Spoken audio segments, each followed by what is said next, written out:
Hello, my name is Egon Cholakian. Today I will present evidence that the Russian government is fully aware of the danger posed by the Siberian magma plume. Furthermore, I will reveal the course of action they have chosen in response. Let me remind you that the Siberian magma plume is an upwelling stream of hot magma rising from the Earth's core to the boundary of the Earth's crust beneath Siberia. The eruption of this plume, comparable in size to the entire continent of Australia, would be catastrophic not only for Russia, but could also trigger a chain reaction of supervolcano eruptions worldwide, ultimately rendering the planet uninhabitable. In my previous videos, I have presented a number of indisputable facts pointing to the activation of this plume, facts that can be easily verified even through Russian sources. For years, I, along with a watch of volunteers, have worked tirelessly to raise awareness about the threat of the Siberian plume. Moreover, we have repeatedly outlined the steps necessary to address this danger and protect human lives. I personally reached out to all Russians, including my Russian colleagues in the scientific community and the President of Russia. I held on to the hope that science, common sense, and human decency would prevail over political maneuvering.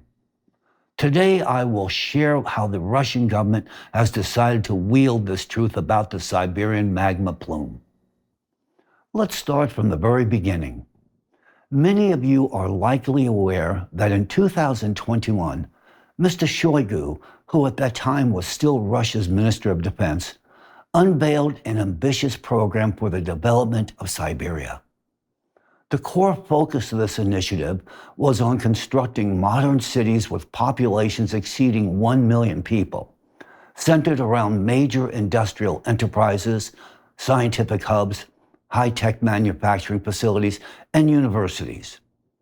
There was extensive discussion about the significant scientific, industrial, and transportation potential of Siberia. This, of course, comes as no surprise. Allow me to remind you that Siberia holds an immense share of Russia's natural wealth. Approximately 80% of Russia's coal reserves, 37% of its gold deposits, 97% of its platinum group metals, and numerous other valuable resources. Siberia not only accounts for the majority of Russia's production of precious metals, from nickel and copper to gold and silver, but also contains 20% of the planet's freshwater reserves. Clearly, the large-scale development of Siberia was a strategically essential step to securing Russia's long-term economic growth. Here I want to emphasize a critical detail. This program was in development for over 10 years with the involvement of leading experts. It was heavily promoted, presented to the Russian president, and ultimately received his endorsement. However, in January 2023, the Russian government made an unexpected and, one might say, shocking move by approving a new development strategy. You'll find the core conclusion of this strategy quite interesting. The Russian government no longer sees Siberia as a region with development prospects. Instead, it has shifted its focus to prioritizing the development of the Arctic and the Russian Far East. But let's not forget, Siberia is the heart of Russia, its resource base and its potential. How logical does such a decision seem to you? This declaration was quickly followed by concrete actions with strategic consequences for the country. For instance, in April 2024, Norilsk Nickel, a giant of Russian industry and the world's largest producer of nickel and palladium, announced the closure of its copper plant in Siberia and its relocation to China. This seems rather paradoxical, especially considering that just a year earlier, in 2023, One of the key shareholders of the same company spoke about the possibility of relocating Russia's capital from Moscow to Siberia. Quite the contrast, isn't it? More recently, it became known that the founder of Rusal, one of the world's largest producers of primary aluminum, has been negotiating with Central Asian republics and Abkhazia to establish a large mining pool. Initially, this project was intended for Siberia. These and other developments clearly indicate a retreat from Siberia. Moreover, this very year, reports of the change in strategy began to appear widely in various Russian media outlets. At the same time, the media started promoting the idea that the Russian government now plans to transform the Arctic into the world's largest special economic zone. Now let me ask you this. What do you think prompted them to abandon the development of Siberia so suddenly? I remind you that this program was meticulously crafted by top specialists for over 10 years. It was a large-scale, long-term project in which vast resources and high hopes had been invested. And then, an abrupt U-turn.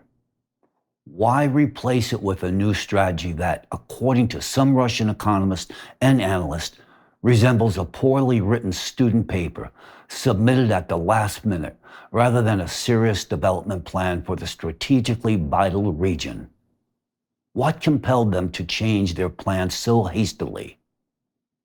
The answer is simple.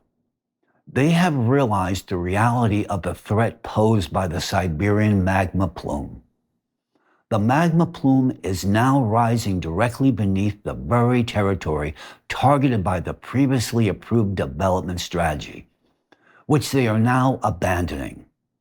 As early as 2014, the closed section of AWATRA's climate report contained facts about the danger of the Siberian plume, and this information was communicated to Russian officials. Beginning in 2021, we, together with AWATRA volunteers, started publicly warning about the threat of the Siberian plume. It's clear that Russian authorities conducted their own calculations, which confirmed the conclusions that AWATRA specialists had warned them about back in 2014. That became the turning point. They can deny it all they want, but their actions speak louder than words. They are like rats fleeing from a sinking ship. They are abandoning Siberia and its people, shutting down and relocating multi-billion-dollar projects, hoping to safeguard their assets and wealth in the farthest corners of the country or even abroad, as far away from Siberia as possible. But you know what's most frightening? The people of Russia remain unaware of the actual risk involved. Instead of honestly addressing the issue, the authorities resort to propaganda. They claim that Siberia is a region with no prospects, yet they still expect people to live and work there. Why, you ask? Because for now, they can still extract resources from Siberia and line their own pockets.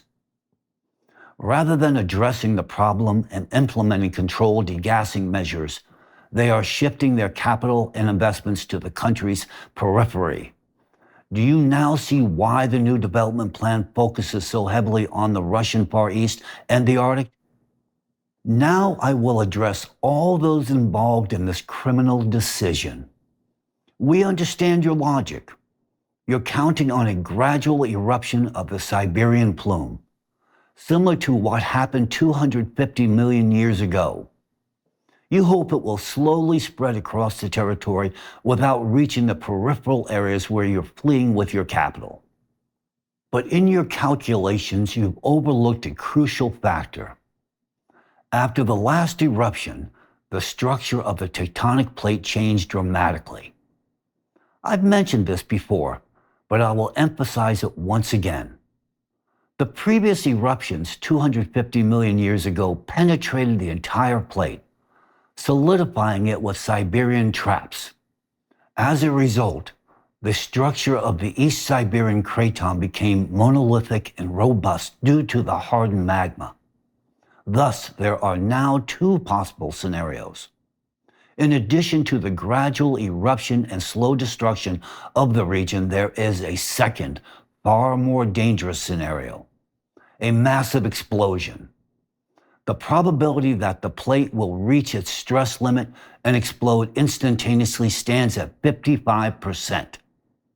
You are well aware of this scenario, as your calculations, as we have come to understand, align with ours. Survival of the country's periphery, which you are banking on, is impossible, even in the case of a gradual eruption. It is essential to grasp that even with a slow magma outpour, the Earth's biosphere will undergo global degradation. This process may unfold gradually, but its consequences will inevitably lead to the mass extinction of all life on the planet. The most likely scenario is a sudden breakthrough of the magma plume through the Earth's crust, triggering an immediate and catastrophic eruption.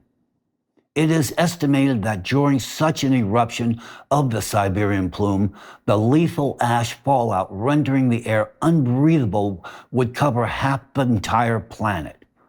This would doom all of us, all of humanity, to extinction. Is there a third scenario? Yes. There is controlled degassing. This is the only way to significantly reduce the risk and save lives. Of course, degassing does not eliminate all dangers.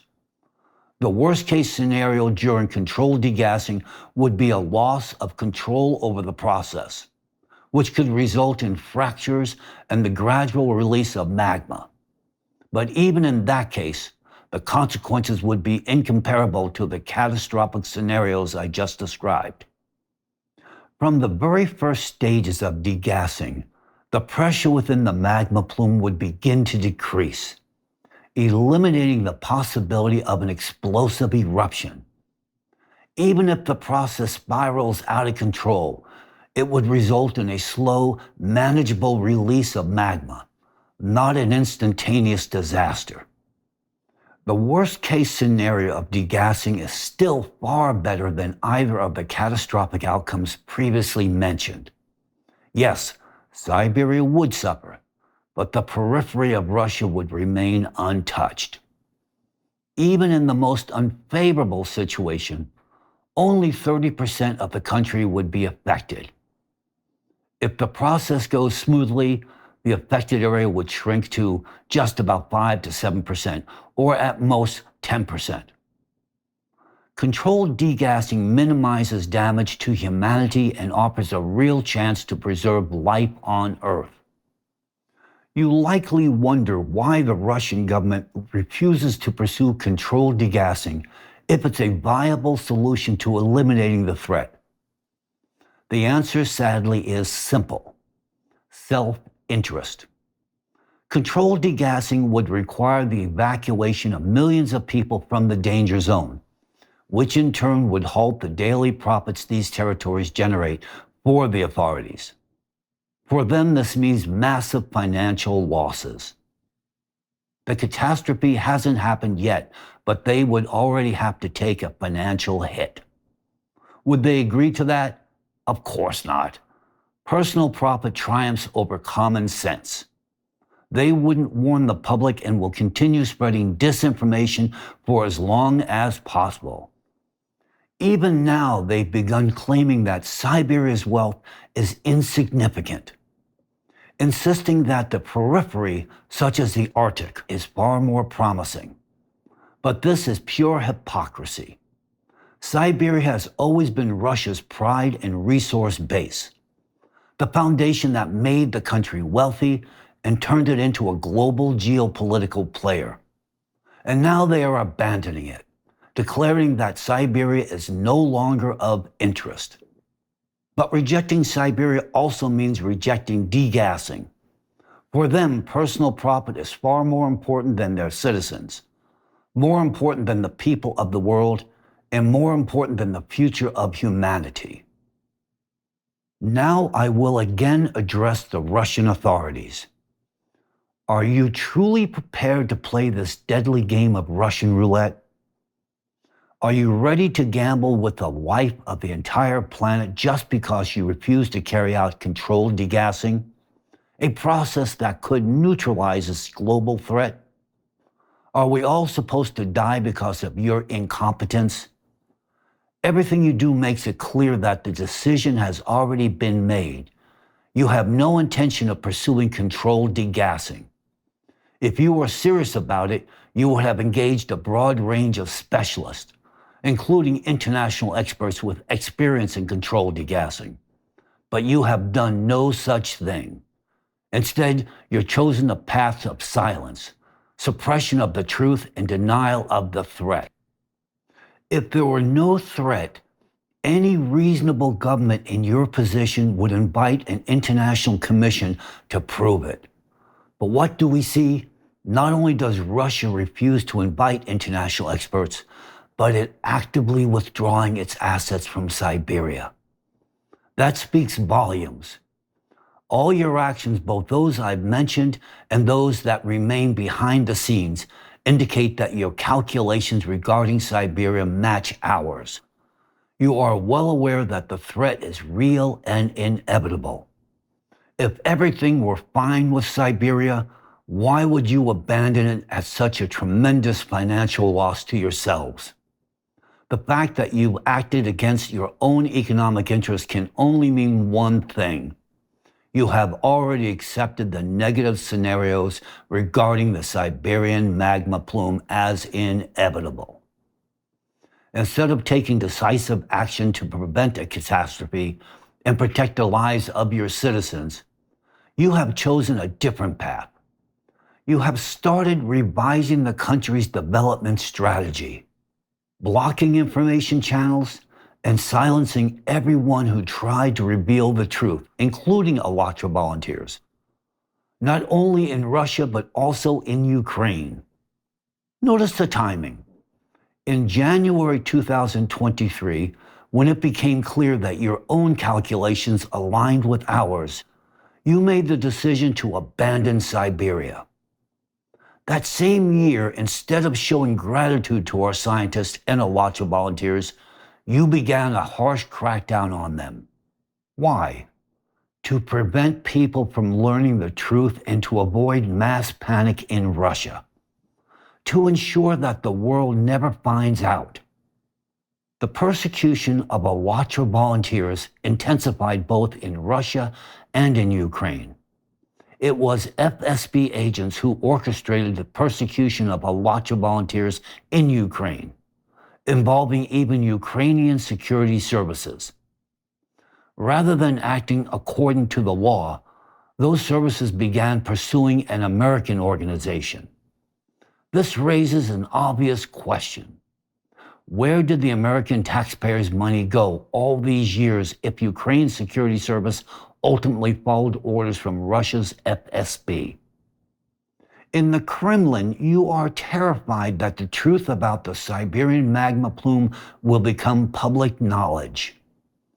Your policy of total control and suppression of the truth continues to intensify, steadily expanding into new areas, from the international information space to the domestic scientific community. In Russia, the FSB already controls the scientist. The new law requiring Russian scientists to obtain FSB approval for any new collaboration with foreign colleagues is clear proof of this very statement. This is no longer just censorship. It's a blatant admission of your vested interest in concealing the real threat. This is not simply irresponsible, it is criminal. First and foremost, toward your own citizens whom you are deceiving. Look at the screen right in front of you. You will see the names of Russian cities that will be completely destroyed within the first minutes and hours in the event of a Siberian plume explosion. Among them are major cities, Krasnoyarsk, Tomsk, Surgut, and Norilsk. These are cities from which you, the Russian authorities, have been generously extracting income from, at the expense of your own people. You lie to these people. You tell them there is no threat to their lives and instruct them not to worry, to raise their children properly, and to have more.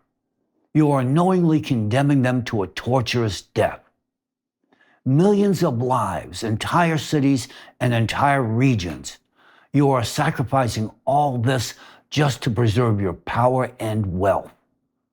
Do you think we don't see this? We see everything. Every step you take, every silent decision, everything points to one conclusion. Human life means literally nothing to you. Now I will tell you something else, something you apparently don't know.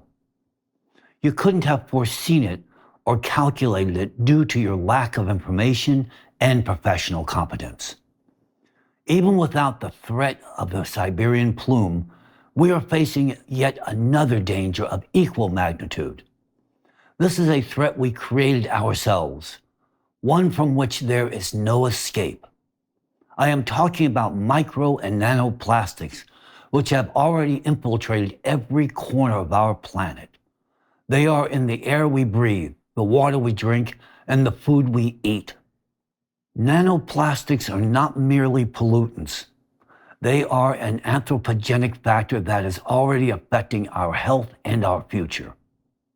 Research shows that their accumulation in the human body is directly linked to the rising number of children born with autism. If we do nothing about this, in just a few generations, every second child in the world could be born with an autism spectrum disorder. This is not a forecast.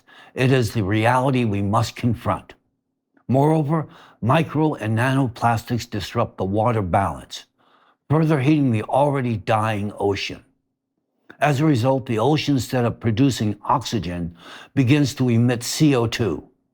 These emissions have already destabilized the water balance in the atmosphere, and this process will only intensify. The disruption of water exchange will inevitably lead to a breakdown in gas exchange, causing a gradual depletion of oxygen. This will trigger irreversible processes of human degradation.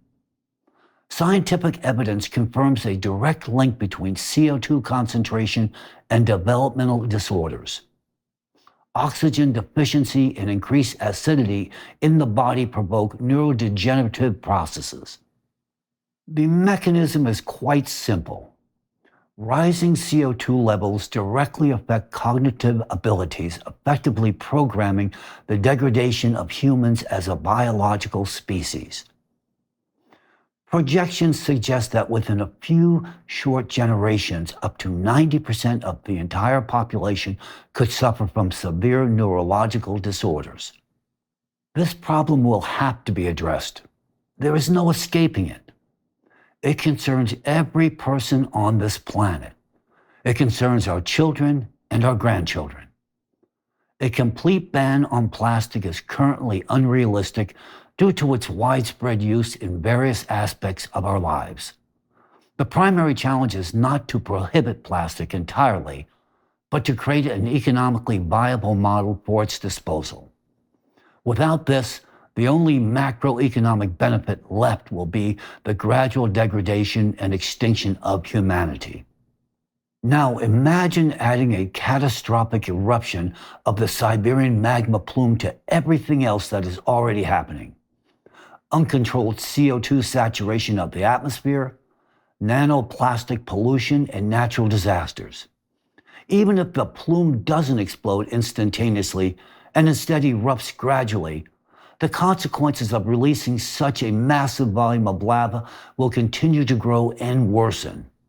Even if life on the periphery of Russia temporarily survives, after Siberia ceases to exist, life for the survivors will become a living hell.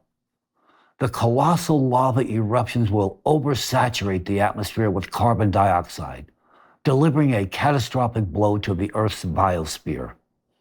Instead of a gradual reduction in pressure within the magma plume, as would occur during controlled degassing, the lava will erupt across a broad front, burying vast areas of Siberia under tons of lava flows and ash layers, just as it did 250 million years ago during the formation of the Siberian traps.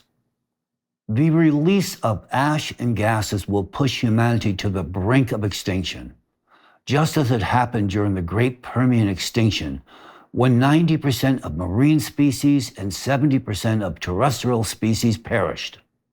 Even a slight increase in CO2 saturation from plants and oceans already impacts humans' health and accelerates ecosystem collapse. With the additional heat energy pouring into the atmosphere, combined with ash and aerosol emissions, the results will be catastrophic. Will life survive on Earth? Considering the existing problems, plastic pollution, and a dying ocean, our extinction becomes inevitable. If the Siberian plume erupts in a sudden explosion, it will be too late to evacuate from Siberia. Those caught in the affected zone will die instantly. Humanity will not survive. At that point, at least plastic will no longer be a concern. It will be incinerated along with us. But there is another way: controlled degassing. If paired with ocean cleanup efforts, this process could save our world. However, Russian media features comments from so-called specialists who claim there is no threat from the Siberian plume because, allegedly, plumes move slowly, rising at just 4 centimeters per year.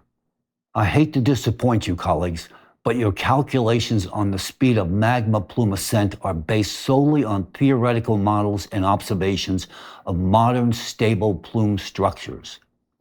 Where did the concept even come from that plumes supposedly rise only a few centimeters per year?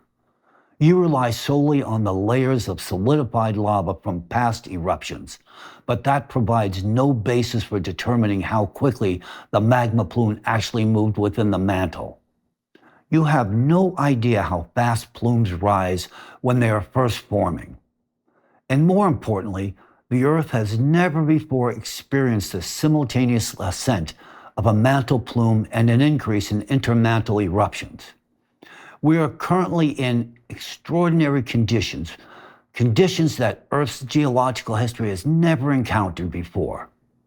Take a look at your own seismic tomography.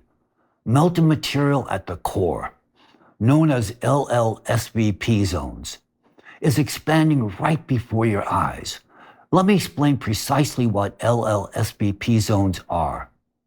These are massive regions of molten material at the Earth's core that are detected because seismic waves travel through them more slowly than through the rest of the mantle. You must understand that the size of these zones was underestimated in previous calculations.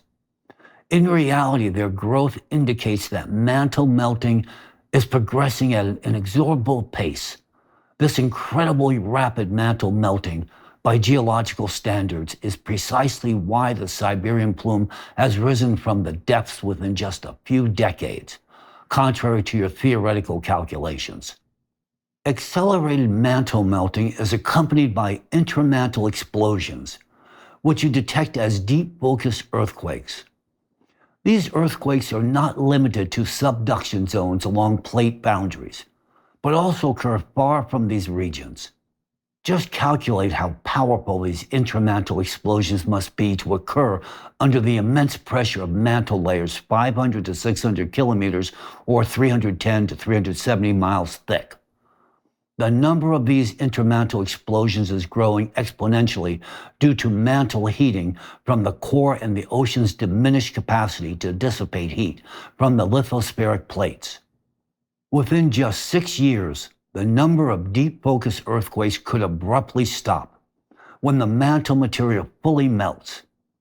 Once that happens, we will witness unprecedented geological processes, namely the sudden and rapid movement of continents. The fragile crust, the Earth's outer shell, will begin sliding over the asthenosphere faster than anyone could have ever imagined. And you know full well what this movement of tectonic plates will bring: mega earthquakes. Now coming back to the speed of magma plume ascent. It has already reached the Earth's crust and is rapidly melting through it beneath a vast territory, striving to break through to the surface. To give you an idea of how quickly magma can melt through the crust, let me provide a well-known example. In our modern history, we have seen cases where magma burned its way through the crust in a matter of months. Recall the Bransfield Strait incident in 2020 through 2021. In just 6 months, active magma burned through 10 kilometers, that is to say 6 miles, of the Earth's 15-kilometer thick, 9-mile thick crust.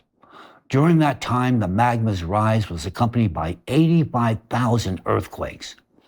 Within 6 months, only 5 kilometers, 3 miles, remained before it could break through the seafloor. The deep mantle, with its extreme temperatures, expands in volume, increasing its pressure on the Earth's crust. Now consider the immense pressure currently being exerted on the tectonic structures of western and eastern Siberia. Seismic activity along the edges of these structures continues to grow, a clear indicator of the tremendous forces at work.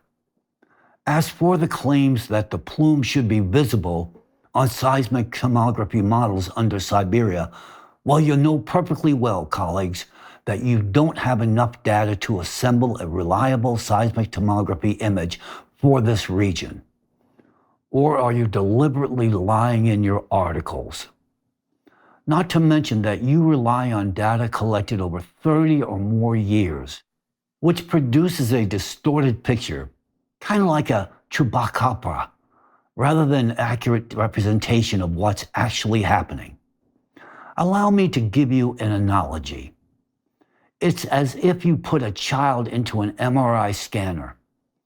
Instead of doing a quick scan, you leave them there for 30 years until they grow into an adult. Then you take all those images and average them out.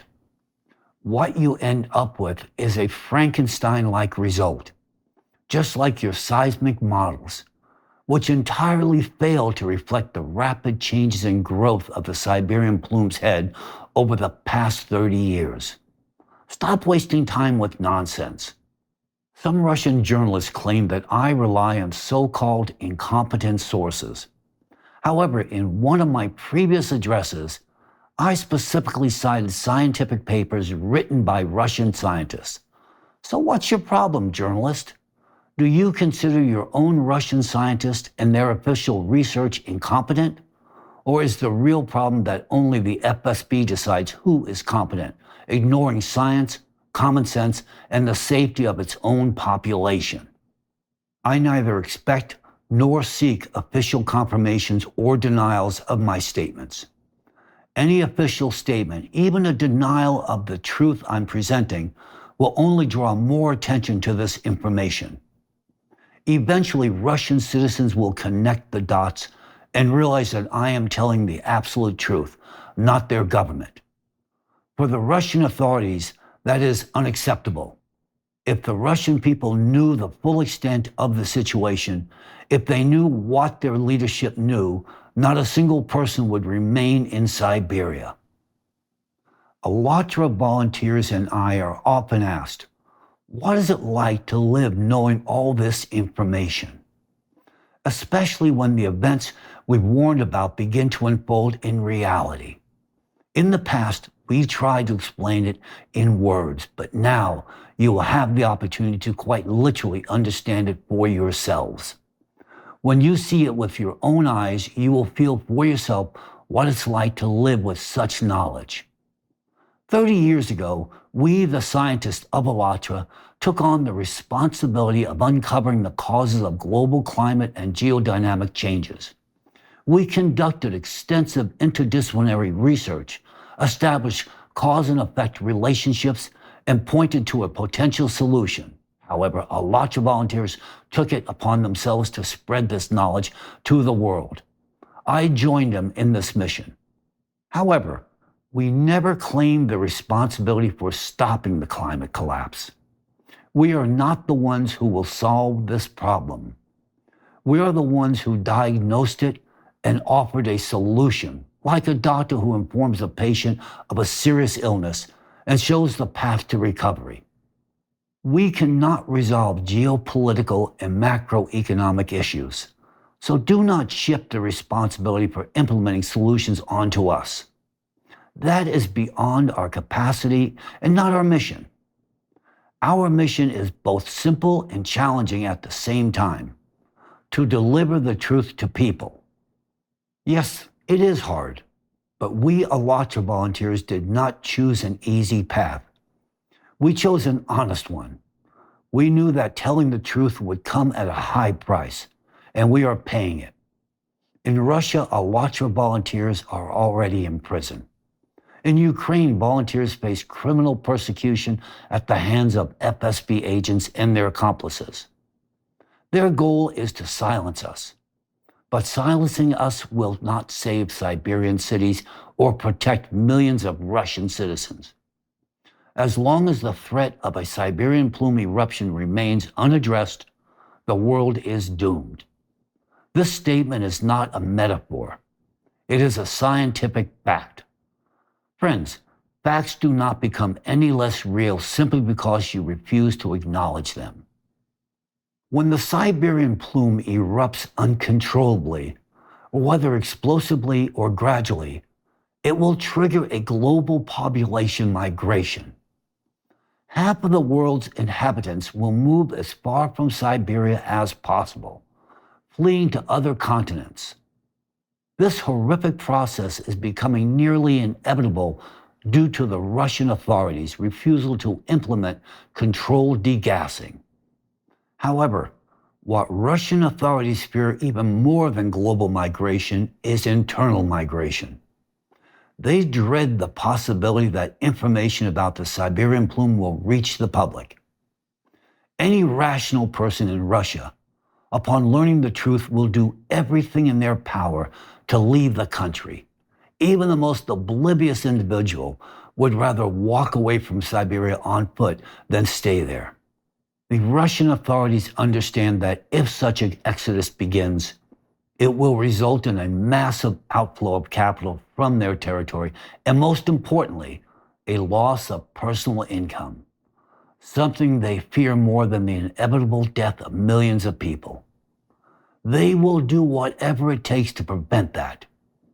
The loss of personal wealth is a far greater catastrophe for the Russian authorities than the looming extinction of their citizens. But life is worth fighting for.